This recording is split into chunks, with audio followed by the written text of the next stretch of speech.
अस्सलाम वालेकुम। एक बहुत ही अनोखी बात, हुजूर नबी करीम सल्लल्लाहु ताला अलैहि वसल्लम अभी सफ़ा पर तशरीफ़ ही फरमा थे, यानी कि आप सफ़ा पहाड़ी पर तशरीफ़ फरमा रहे थे, बैठे हुए थे कि अबू सुफियान की अहलिया हिंद कुरैश की चंद दीगर ख्वातीन के साथ में हाजिर हुई।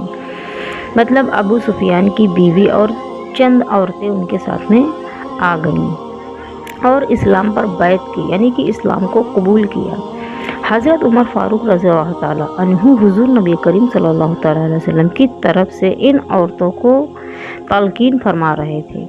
जब उन्होंने ये कहा कि ये अहद लें कि अल्लाह के साथ किसी को शरीक न ठहराएंगी, तो हिंद ने कहा, अगर अल्लाह के साथ कोई दूसरा माबूद होता तो वो आज हमारे लिए काफ़ी होता। जब आपने कहा कि चोरी ना करने का अहद करो, तो हिंद कहने लगी, यानी कि हिंद की औरतें कहने लगी कि क्या आज़ाद और शरीफ औरत चोरी भी कर सकती है?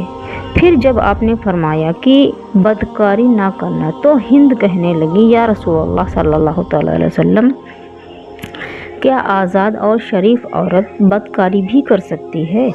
फिर आपने फरमाया, किसी शरई हुक्म में नबी करीम सल्लल्लाहु अलैहि वसल्लम की नाफरमानी ना करना। तो हिंद ने फिर कहा, या रसूलुल्लाह सल्लल्लाहु अलैहि वसल्लम, आप पर मेरे माँ बाप कुर्बान हों, आपकी औरत क्या ही शरीफाना है और कितनी अच्छी हैं। आखिर नबी ने क्यों लिया असहाब से बैत? सफ़ा पर इंसान की तरह बोलने वाला जानवरों का ज़हूर, इरशाद रब्बानी, यानी कि सफ़ा पहाड़ी से निकलने वाले जानवर जो कि इंसान की तरह बात करेंगे।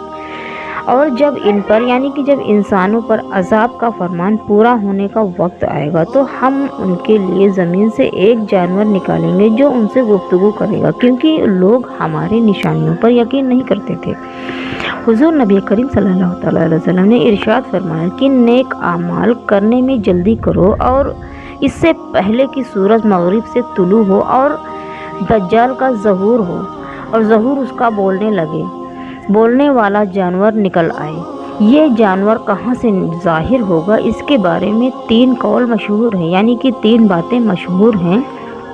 एक कौल ये है कि ये जानवर सफ़ा से ज़ाहिर होगा, यानी कि ये सफ़ा पहाड़ी से निकलेगा। दूसरा कौल ये है कि जबल अबी कबीस, यानी कि जबल अबी कबीस हरम शरीफ के पास एक पहाड़ का नाम है, वहाँ से निकलेगा। तीसरा कौल ये है कि सबसे बड़ी और अफजल मस्जिद से निकलेगा। इसके अलावा भी अकौल, यानी कि बहुत सारे कौल हैं, मगर ये तीनों कौल ज़्यादा मशहूर और सही हैं। गौर से देखा जाए तो ये तीनों कौल एक साथ जमा हो सकते हैं। इसलिए सफ़ा जबील अबी कबीस ही का हिस्सा है और सबसे बड़ी और मुकर्रम व मुक़द्दस मस्जिद मस्जिद हरम में वाक़ा है।